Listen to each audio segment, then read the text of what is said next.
Bonjour à toutes et à tous. Alors une fois n'est pas coutume, je vais vous faire la publicité pour une écrivaine de mes amis de Marseille dont j'apprécie ses livres. Je vais donc vous lire tout d'abord le début de l'un de ses livres et après on verra.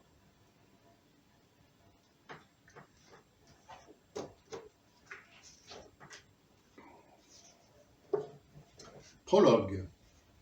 Il y a très, très longtemps, au commencement, Dieu créa le ciel et la terre et tout ce qu'il renferme. Il créa le jour et la nuit, le soleil pour régner sur le jour, la lune et les étoiles pour régner sur la nuit. Sur la terre, il fit pousser toutes sortes de plantes qui donnent du fruit selon leur espèce. Il créa les poissons et les grands monstres marins pour habiter les eaux, les oiseaux pour peupler le ciel. Il créa tous les animaux qui vont et qui viennent sur la terre. Il créa aussi l'homme et la femme, à son image, il les créa. Vous y croyez, vous? Oui, sans doute, enfin peut-être, mais que diriez-vous s'il existait une autre version, plus approfondie? Parce que le récit de la création, tel qu'il est écrit dans la Bible et que nous connaissons tous, ou presque, s'arrête là. Et pourtant, il y a très, très longtemps, au commencement, le monde était peuplé par toutes sortes de créatures. La terre était habitée par toutes sortes de plantes, toutes sortes d'animaux terrestres, volants ou marins, et les êtres humains. Toutes sortes d'êtres humains.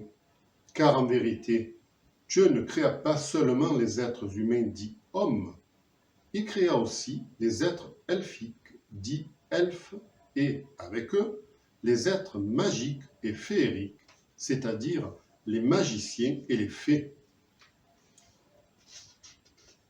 Il créa aussi le monde des petits êtres, les trolls, les lutins, les farfadets et leurs semblables.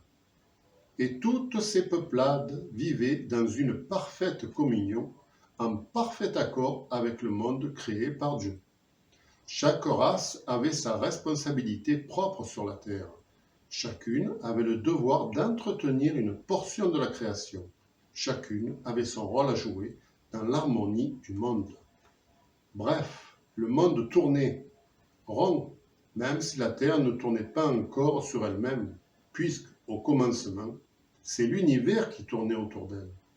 La terre et ses habitants vivaient dans un équilibre irréprochable jusqu'au jour où quoi? Vous aimeriez bien savoir? Alors entrez, plongez-vous, non pas dans un autre monde, mais dans le monde autrement. Pourriez-vous y croire cette fois? Alors je m'arrête là. Alors il s'agit de Claire Face d'Almas. Et ce premier livre, qui est d'une série de 6, s'appelle La naissance d'une étoile, dans la série Le monde autrement. Donc je le recommande fortement. Il est très bien, et la série est très bien. Je l'ai lu jusqu'au bout, les 6 volumes. Et maintenant, je vais vous jouer un petit air de guitare. Alors